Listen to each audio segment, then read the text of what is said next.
ఇల్లు కదలకుండా మంచంలో ఉండి బోధకాళ్ళుండి కాళ్ళు ఇరిగిపోయి నడువు ఇరిగిపోయి సట్ట ఇరిగిపోయి బాత్రూంలో కారు జారిపడి మరి 60-70 ఏళ్ళు దాటిన కాడి నుంచి ఏమవుతుంది? పాస్కి వెళ్తేనో లెట్రిన్కి వెళ్తేనో బాత్రూంలో పడిపోయేటువంటి నడువులు ఇరిగిపోయి తుంటి ఎముకలు ఇరిగిపోయేటువంటి ఎంతమంది వృద్ధులు వాళ్ళ మంచాల్లో ఉంటున్నారు? వాళ్ళందరూ ఉసురు నువ్వు పోసుకోవా?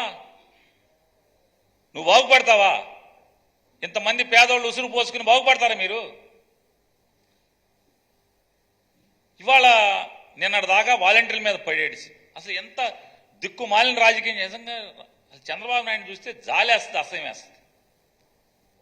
ఇదేం మనిషిరా అని చెప్పని మాట్లాడతాడు. అంటే మనకు జాలేస్తుంది. వాళ్ళు చెప్తారు వాలంటీర్ల మీద చూడాలి.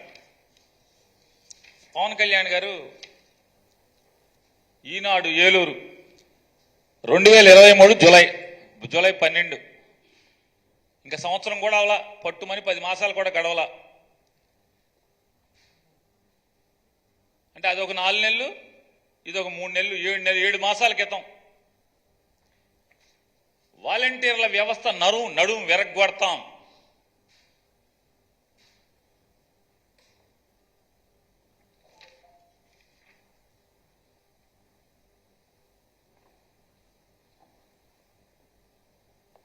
దీనిపై జనసేన కోర్టులో సవాల్ చేస్తుంది.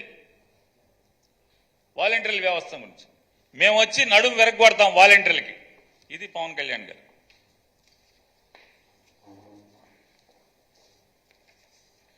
మహిళల అదృశ్యానికి వాలంటీర్లే కారణం.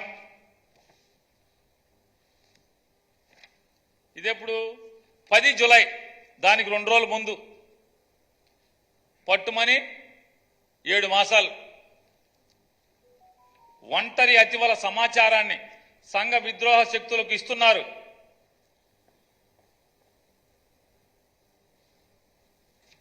ఆడవాళ్ళని అమ్ముకుంటున్నారు, రెడ్ లైట్ ఏరియాలకి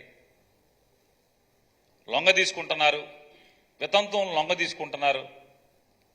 అసలు ఏం మనుషులు? అసలు వీళ్ళ వయసు ఎంత? వాలంటీర్ల వయసు ఎంత?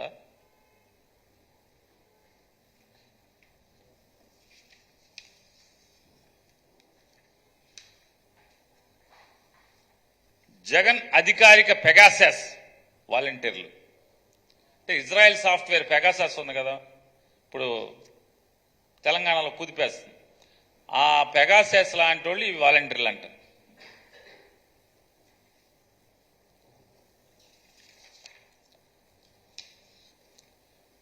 ఈ కింద బయలుదేరాడు. ఊళ్ళల్లో వాలంటీర్ల న్యూసెన్స్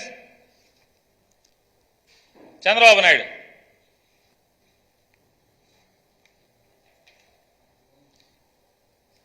వీళ్ళు దిక్కుమాలిన రాజకీయం ఎట్లా ఉంటుందో చెప్తాను వెంటనే పవన్ కళ్యాణ్ గారు వాలంటీర్లు పొట్టకొట్టాలని నేను అనుకోవట్లేదు.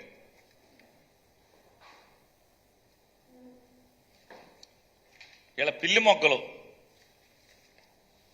ఇవాళ చంద్రబాబు నాయుడు గారు మాట్లాడతాడు ఏంటంటే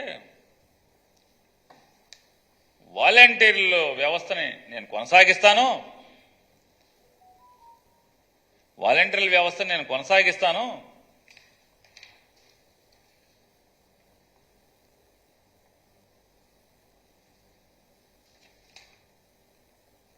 వాలంటీర్లు టీడీపీ ప్రభుత్వం వచ్చాక వాలంటీర్ల వ్యవస్థను కొనసాగిస్తుంది. చూడండి, నోరా ఏమనాలి దాన్ని? తాటి మట్ట. నోరు కాదు ఇది, నాలుగు కాదు, ఏది పడితే అది. వాలంటీర్లకు నైపుణ్యాభివృద్ధి శిక్షణతో మెరుగైన జీతం వచ్చేలా చేస్తా అంట. మొన్న చెబుతాడు 50,000 డబ్బులు నెల 50,000 సంపాదించేది చేస్తా అంట వాలంటీర్లకి.